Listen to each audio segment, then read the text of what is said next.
your hair is like super curly.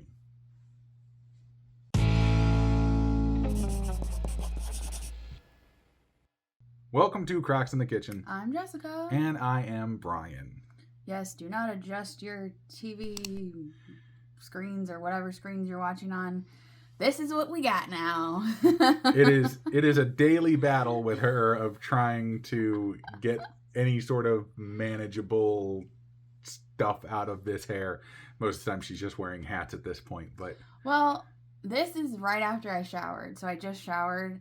And it's super curly. It's gonna poof up. It's super as curly. It dries. Yeah, but as it dries, like by tomorrow it'll just be like, and it's just, and then I'm gonna be outside today and it's gonna be really humid, and I don't even know what to do with it. So yeah, I wear hats even though it's really hot. Sometimes you'll see me walking around with a beanie and I'm just like, I don't know what to do with it. I don't know if I should try to like get it cut and styled or anything. Like I haven't done anything with it. I've just let it grow. And here's what we got. The color is like, it's actually like 4 different colors. There's bits of blonde, there's brown, there's black, and then there's gray. It's just like every color except for red. It's all the colors except red. Yes, I noticed that the other day when we were outside and like the sun was shining on it. And I was like, you've got 4 different colors. But yes, besides that, what else? Like what happened with the scans last time? Yes, so we never updated you guys on the scans, and honestly, I've just been so busy, and I have been doing a little bit better, and we'll talk about that in a second. But unfortunately, even though I'm doing better and feeling like doing more things, I'm also just like super, super, super busy with other things aside from YouTube. So apologies that it's been a minute since we did a little update, but basically I had my scans. If you remember the last video, we talked about how I was having my scans the next day and everything looked good. Yep. They were very happy with the scans. Doctor was super happy about it. Yeah, they basically said that they could still see. I have notes. Hold on, wait. Where's my phone? I have some notes. They could see. Oh, nope. I can't use my phone anymore. Apparently, it said that the hepatic. Did I say that right? Sure. No. Hepatic. Yeah, hepatic. Hepatic lesions remain poorly visualized by CT. Recommend continuing follow-up with MRI. So that means the lesions that they see on my liver remained poorly visualized on the CT scan. They recommended an MRI. However, I've already had an MRI on it, and they didn't really find much more.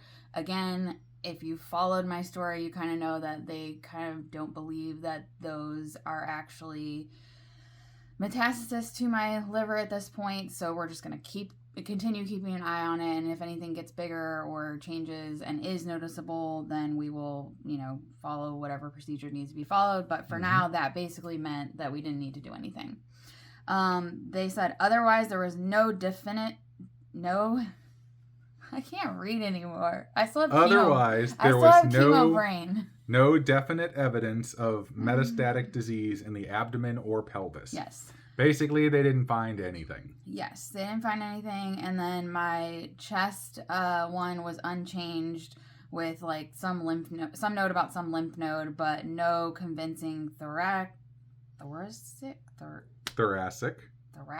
metastatic what disease. What does thoracic mean? Well, like this. Why do they use so much big words? Because it's medical jargon. Either way, the bottom line is there was no evidence that anything had really changed since the surgery in January, and so that was all good news. Yes. Now, I still How are you doing mentally? Well, I was actually going to talk about the fact that in the last video I talked about how I was having a bunch of symptoms that kind of reminded me yeah, that's right. I remember that. This whole thing started, like pain and weird stuff, and like I thought I had a urinary tract infection or yeast infection or something like that. All of that checked out to not be the case. And they actually think a lot of the symptoms that I'm experiencing now are more menopausal related symptoms. So they recommended that I switch from Zoloft, which I've been on for several years, to I think the brand name is Cymbalta. I don't know what the generic name is. Which apparently can help with some menopausal symptoms. I don't know if it helps with like hot flashes or any of that kind of stuff, but They recommended that I switch to that, and actually Cymbalta can help with nerve pain, which I do still have a bit of in my left foot and ankle kind of area, and then it can help with menopausal stuff, and it will also help with my anxiety and depression, which is what the Zoloft was already helping me with.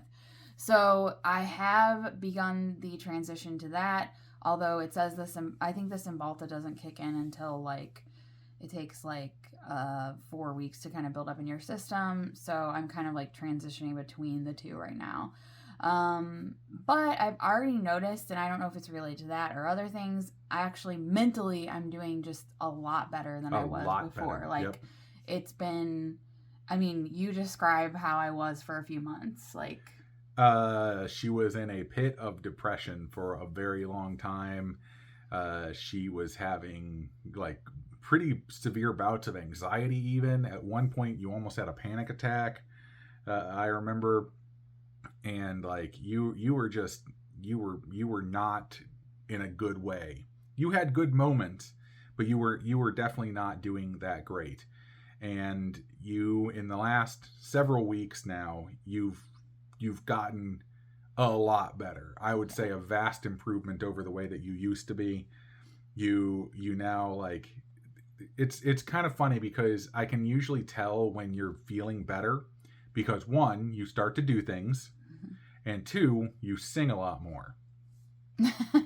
Mostly songs about dogs. Mostly songs about dogs. My new favorite is Puppy Songs. If you haven't followed Puppy Songs on Instagram, he has the best songs ever. Yeah. So that's typically how I can tell that you're actually like feeling better about yourself and like what's going on like with you is through those subtle little clues. And I've also noticed your energy picked up. You're able to do a lot more now, like or at least you want to do a lot more. Yeah, you pay for it at the end of the day, but at the same time you want to do more things, and that is the sign of a healthy Jessica brain, despite the fact that apparently you can't read. Yeah.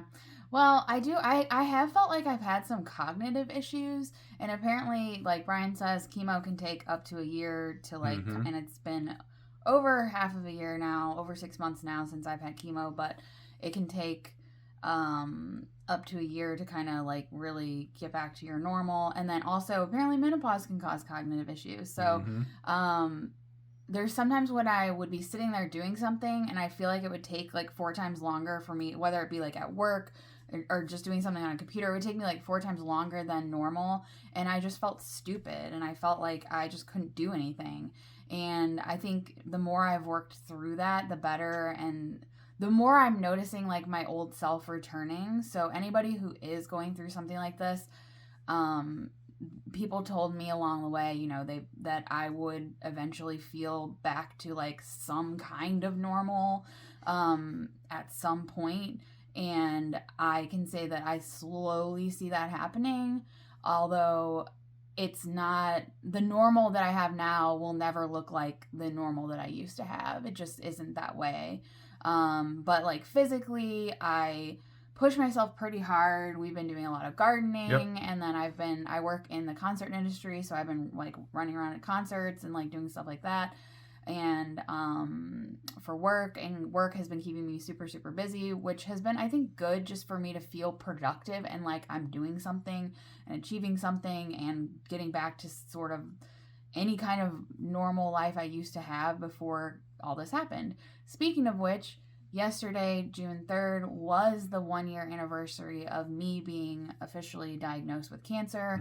It was when we were in the surgery, and I was in the surgery, and they came out and told Brian that it was cancer. Yes. And so I almost forgot yesterday that it was even the day, and then I was like rearranging a little calendar that we have, and it was like, oh, it's June 3rd. And I'd been thinking about June 3rd for so long. And then when it actually came, I wasn't really thinking about it. But there were a few more moments yesterday where I just kind of replayed in my brain some of the scenes from that day that just will never leave me. Like, I think the biggest one was that moment when I woke up from the surgery and I first saw you. And the first thing I said to you was, "Is it cancer?"